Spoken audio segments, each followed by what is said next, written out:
Well, welcome back. We've got Matthew Wood from SEO Positive with us. Matthew, thanks for coming over. SEO, search engine optimization, obviously, and you're here for two reasons. One, because you have a stand, and three reasons, in fact, you're a marketeer, so you're interested in what's going on, but you're also speaking as well at the event. Yes. Perhaps, so let's start there. Tell us a bit about what you're planning to talk on. Yeah, well, my talk is going to be on remarketing, which is tends to be an underused side of the Google AdWords, where visitors to your site, you can retarget a unique message to them to encourage cross-sell, upsell, and to encourage visitors to come back to your site.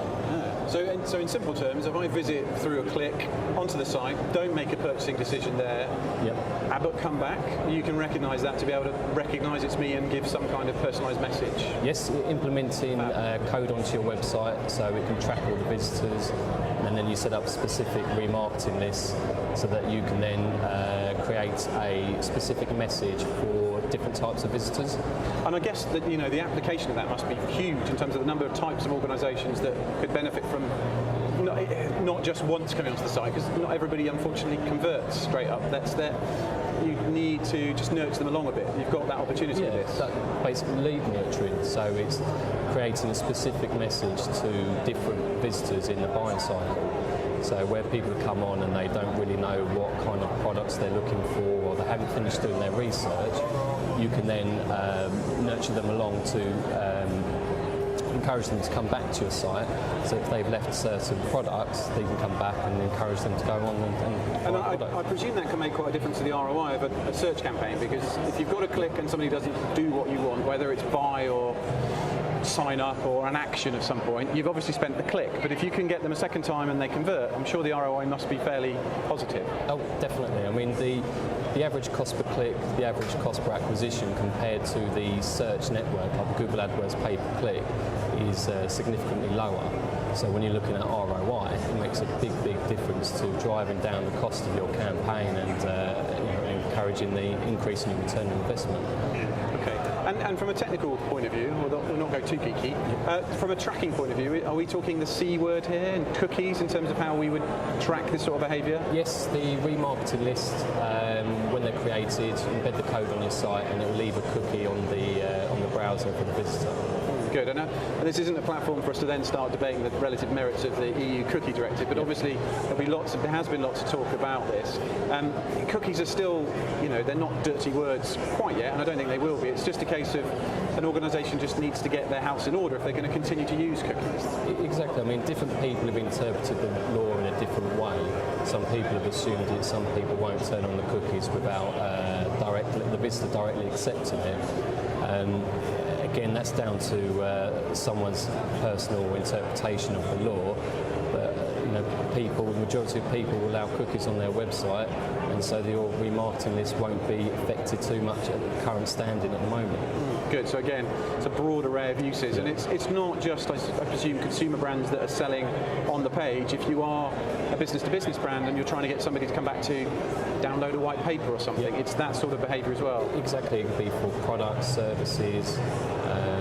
It's a great way. If you're doing the AdWords already and you've got a pay-per-click campaign, then the remarketing is a great way to increase conversions and lower your cost per click. Excellent. And what about, just stepping back from not just the remarketing, but the idea that mobile, obviously lots of talk about mobile here at the event, lots of people have got mobiles. How does that factor into this sort of thing? And also on the SEO side of things, what are the challenges there? Mobiles, one restriction is obviously Flash, so you can just set up unique campaigns targeting mobiles and tablets. We tend to have a different kind of user using those devices, so it's very simply just create unique campaigns for them and treat them as in a different entity compared to people using desktops or laptops. Perfect. So if you've got somebody sitting out there that says, well, yeah, that's all great, but we're all about mobile, there is a solution for it. It's not just web or desktop. Exactly. You can still do remarketing through mobiles and iPads.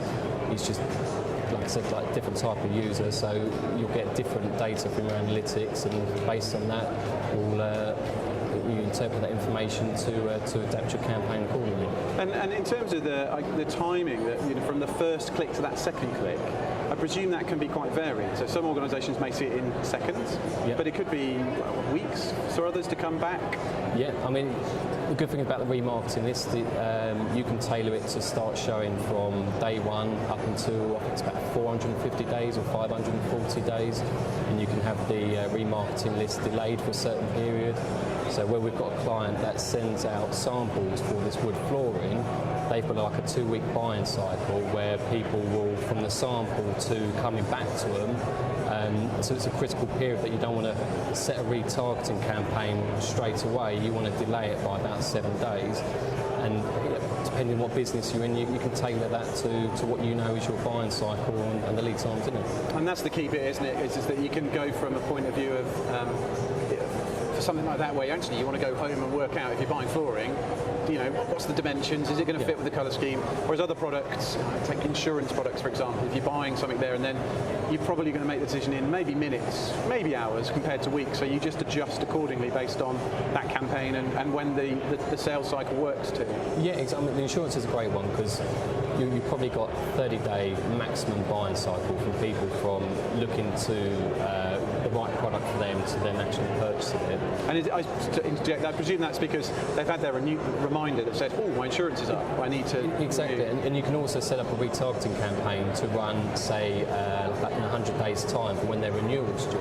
So even if they didn't buy from yourselves, you can retarget them in nearly a year's time when their renewal's due, so that you're then doing a specific message for that product to encourage them to go back to your site. So it's encouraging cross-sell and upsell even if they haven't bought from your site.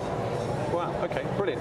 Now, Matthew, I mustn't keep you for too long because I know you've got 2 jobs to do. One is to go and talk about this, and you've got a stand that at least you and others need to man. So very much thank you for your time. So this is Matthew Wood from SEO Positive, and good luck with the presentation, and I hope people flock over for the knowledge that we've already got from a few minutes from you now. So all the best for the rest of the day.